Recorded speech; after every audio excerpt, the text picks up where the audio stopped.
Hello everyone and welcome back to TowerGate. It is day 266, Wednesday, November the 29th, 2017. Thank you so much for tuning in, and especially thank you to my new subscribers. I picked up quite a few here in the last couple weeks, so it's great to have you all with us. Please be sure to check into the comments section if you like and say hello. It's great to have you. The most important thing happening in the past 24 hours is this interview that was done by Catherine Herridge. That was shown on Tucker Carlson's show. Catherine Herridge, a Fox News investigative reporter, did an interview with the former Inspector General who just recently retired. His name is Charles McCullough. Mr. McCullough was explaining to Catherine Herridge that about a year before the election started, when they first started looking into these emails, it was he who discovered the 2,100 top secret emails that had gone through Hillary Clinton's private email server, which was unencrypted and unsecured. He, of course, told Clapper, James Clapper, the Director of National Intelligence, to which case Clapper was quite surprised and a bit shocked at learning this. And he also suggested to Mr. McCullough that the Clinton campaign would not be very happy about knowing about this. So he did his job as Inspector General and did his report and attempted to move it through the various chains up the chain, but he was stifled. He was stopped. Not only that, he was threatened.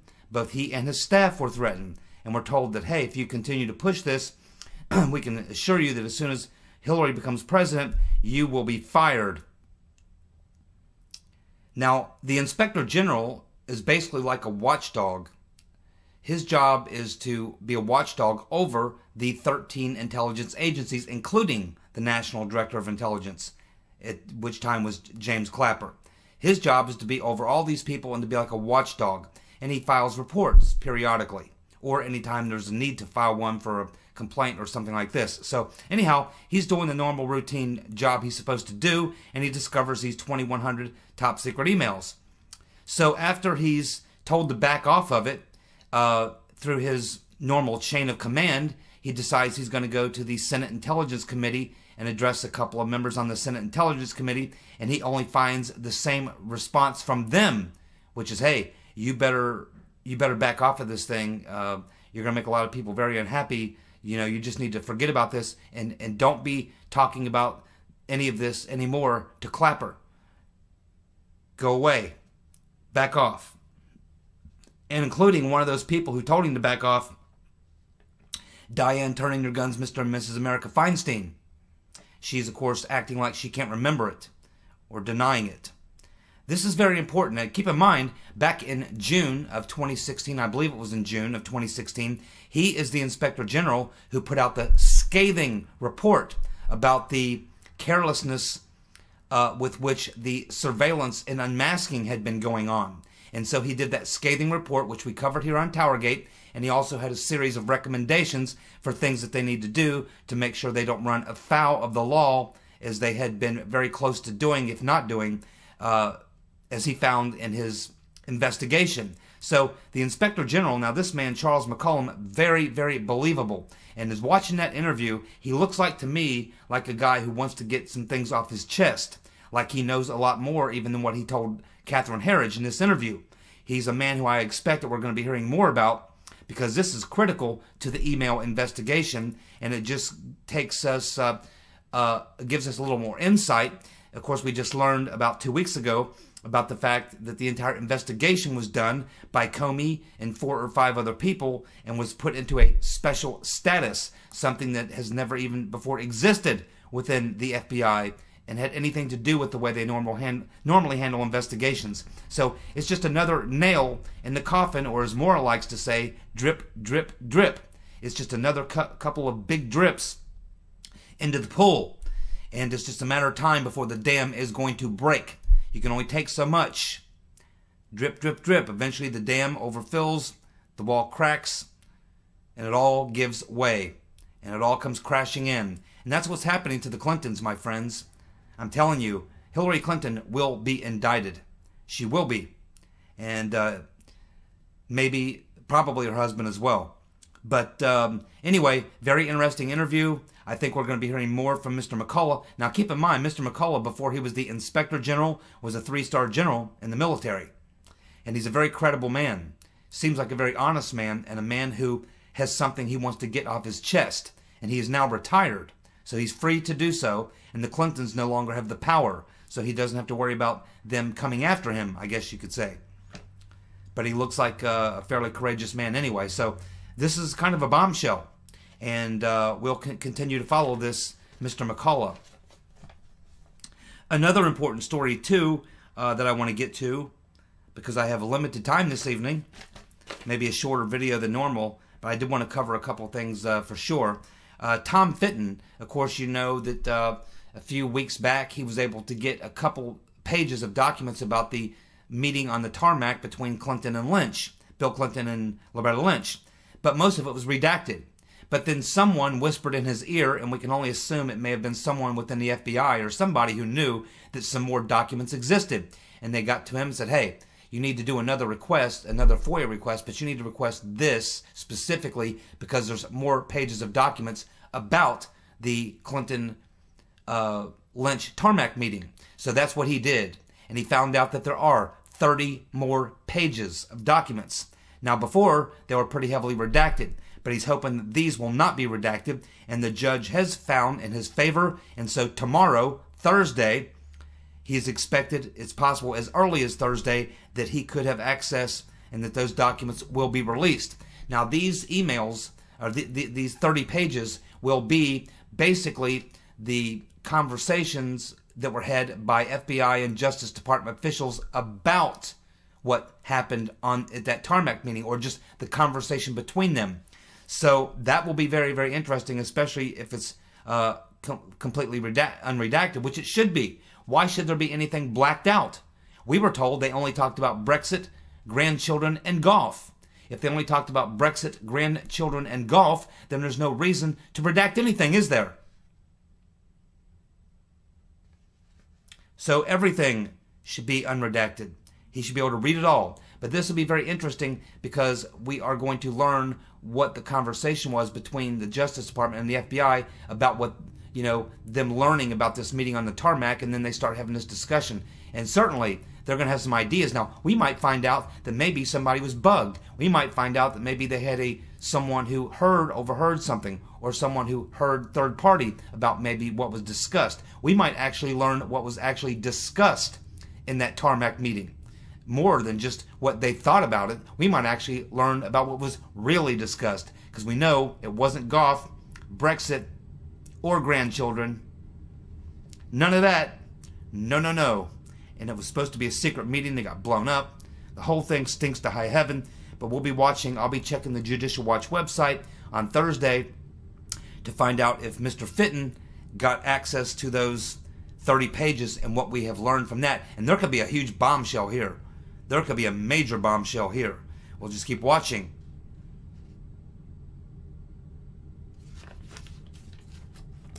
Keith Olbermann has decided to call it quits.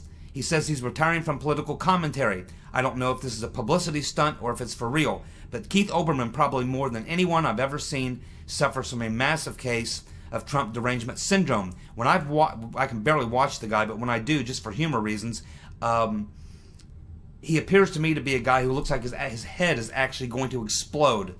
I mean, he literally looks like his head is going to explode. Keith Olbermann is a nut. He needs to be in a rubber room. And it's not hard to figure out what's going on here with Keith Olbermann. Of course, we know he was fired from MSNBC for dismal ratings. We know that he was fired by Al Gore's TV network over at Current TV for miserable ratings. And then he starts this internet broadcast site, which he called The Resistance. And of course, it appears that he wasn't making any money at that, because nobody was watching, because no one likes Keith Olbermann. He's an a-hole. He's nuts. And even leftists think that he's nuts. The guy's completely, needs to be in a straitjacket in a rubber room. I wouldn't be surprised to hear Keith Olbermann jumping off a bridge in the next couple days, because the guy is bonkers, out of his mind. But let's just hope he's telling the truth, and then we're never going to hear from Keith Olbermann again. That would be fantastic. Maybe he could go back to ESPN. It's not like they do sports anymore. Nancy Pelosi, Madam Botox, has now completely changed her tune on John Conyers. He has another new allegation against him, by the way. I've lost count of how many that is. But Pelosi is now saying that she talked with Melanie Sloan, one of Conyers' accusers, and Pelosi believes her. And she's very disturbed by what she heard. So Madam Botox has now changed her position, and she not only thinks Conyers, that there should be an investigation, but she wants it sped up. She wants to get it going now. So what really happened here is Nancy Pelosi's out of touch with reality, and she came out and made that statement, and someone on her PR people, maybe Brad Bauman, her PR spokesman, called her up and said, listen, Nancy, that statement you came out and made is supporting John Conyers. Wrong, wrong. All the polling says that's wrong, Nancy. Nancy, don't do that.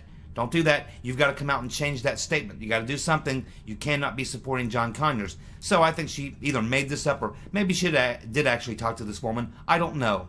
But either way, Madam Botox has come out and changed her position, and now she's not only wanting John Conyers to be investigated, but she wants it sped up, fast as it can go. She wants John Conyers gone. It's also being whispered that the Black Caucus, which is a group of black members of Congress, they are telling him he needs to go. You need to go, John. You've been around way too long. You've been screwing us for way too long, and we want our money back. In case some of you don't know how this works in Congress, congressional offices are given a budget. It's a pretty nice budget, too, to pay for staffers, to pay for various things, offices back home, to send out flyers, to send out mailings, whatever. It's a pretty good chunk of change. It's in the close to $2 million, or maybe close to $3 million now. And so what do they use this money for? Well, most members of Congress use this money to hire very young, attractive staffers whom they can Google at all day and play with and fondle and harass and hopefully be able to use their position to get some sexual favors from these young women who are trying to get their career on the fast track. These are young women who are getting an opportunity in Washington to be a staffer, and they want to get their careers going. Well, if you're one of them young girls and you're trying to get your career going and some congressman comes on to you and you think, well, wait a minute, if I don't do this, he'll fire me. I'll never get an opportunity like this again. Or maybe that causes some of these women to say, yeah, I don't really like this old creep, but if it'll help my career, I guess I'll put up with it. So this is the type of pressure that's put on these young women who are brought into Washington, and that's how it all goes about. For those of you who've never taken a trip to Washington, D.C. and taken a walk through the Capitol, you'll notice that there's an unusually high number of extremely attractive young women around. More than you just see when you go out to the mall, more than you just see when you walk down the street, more than you see at the place where you work or to the restaurant or anywhere else you go. There's an unusually large number of very attractive young women around the Capitol all the time.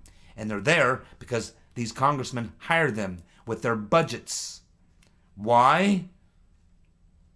Well, I don't think that's too hard to figure out, is it? Look at who we're dealing with. A bunch of corrupt, perverted, old, nasty scumbags and swamp creatures. Speaking of swamp creatures, Texas Democrat Al Green, he's the one who just recently brought impeachment articles against President. It's almost like a joke. I mean, it looked like a Saturday Night Live skit. He actually stood there and read impeachment articles. I don't think he even got like 3 votes or something. The guy's a nut. His name is Al Green, not to be confused with the great R&B artist Al Green, who was actually a class act. No, this is Al Green, the crazy nutcase congressman. But we're learning about Al Green, and if you go just Google him and read, there's so many things on this guy that I'd be here for 2 hours telling you about all the things that this guy's got going on. But let me give you a couple of them. First of all, one instance is that he had sex with one of his staffers who he said was a drug addict. As it turns out, she was a drug addict. And then he sued her when she threatened to go public with claims that she suffered a hostile work environment. And in his filing, he said that he would not be extorted or blackmailed. So he hires a staffer who's a drug addict to work for him. Then I guess he's having sex with her, or threatening to have sex with her, or threatening her in some way. She decides to go public and claims that she's having this, problems in the workplace, harassment, and he sues her. Then he's got another one. This one here, Lucinda Daniels, who was his one-time district director. I imagine she worked back in his home district. She claimed that she suffered a hostile work environment around Al Green and claimed sexual harassment. And she demanded $1.8 million in a settlement. So Green sued her. And he said she was using their sexual relationship to shake him down at the behest of other conspirators. So here he is now. He's got this one-time district director, his district director. He's having sex with her. She's probably a drug addict too, and I suspect he might be as well. The guy looks like he's on crack. And so this guy's obviously hiring drug addict, probably prostitutes or something. God knows what he's hiring to staff his office with, so he can have them around to have sex with all the time. Probably gives them drugs and God knows what else. Who knows what kind of game this guy is running. Of course, we had the one crazy homosexual, Barney Frank, who's no longer in the Congress. He left a long time ago, but he was actually with his gay partner running a gay prostitution ring out of his townhouse. Whew, my God. Well, Mara, another swamp creature is going down. It looks like Luis Gutierrez will not run for re-election. I've lost count of how many of these swamp creatures have decided that they're not going to run for re-election. You know, the thought of being even in the same city with Donald Trump for a lot of these people is too much to bear. They got to get out. Thank God. When he said he was going to drain the swamp, he meant it. I had no idea this is how he was going to do it. But anyway, he is, of course, Mr. Gutierrez was the leading pro-amnesty congressman from Chicago, Illinois, Obama's old district. But he's not going to run. But the funny thing is that just before he announced, and keep in mind, he is #1, a single-issue congressman. The only thing this guy ever talks about is giving amnesty to all illegals in the country. So just before he announced, his own liberal paper in his own city ran a story that said, Trump's immigration enforcement wins higher wages for Chicago employees. Trump's immigration enforcement wins higher wages for Chicago employees. Yeah, when you reduce the number of illegals coming into the country, cheap labor, wages rise. Surprise, surprise. It's called economics. Of course, most of you know that they've injected a ringer into the race in Alabama. This guy here is a nut. His name is Lee Busby, former military guy. He's a liberal. They're trying to split the vote, and it's probably not going to work. God willing, it will not work. But this guy, his name is Lee Busby. He voted for John Kasich in the primary, who's a major Trump hater. He attended a couple of Doug Jones fundraisers. He's a former aide to John Kelly. He's a former investment banker, defense contractor, and entrepreneur. There you go. That's all you need to know. Let's see. One final thing. Yes, we have Al Frankengroper. Came out and did another apology today. That's like about his 9th apology. I don't know what in the world this guy's doing. He continues to apologize. At the same time, he says he can't recall doing any ass grabbing. He's apologizing despite the fact that he can't remember doing what he's apologizing for. Now, he is not sorry. One last thing. Whenever you hear a member of Congress or any of these guys and they say, I'm sorry, and they do that I'm sorry thing, they are not sorry for what they did. They are sorry they got caught. They're sorry they got caught, not for what they did. That is the state of the deep swamp. It is being drained daily. Thank you, President Trump. Thank you for tuning in tonight. Sorry my video is a little short, but tomorrow I will be back and we'll get after it. Thank you so much, and you guys have a good night. Goodbye.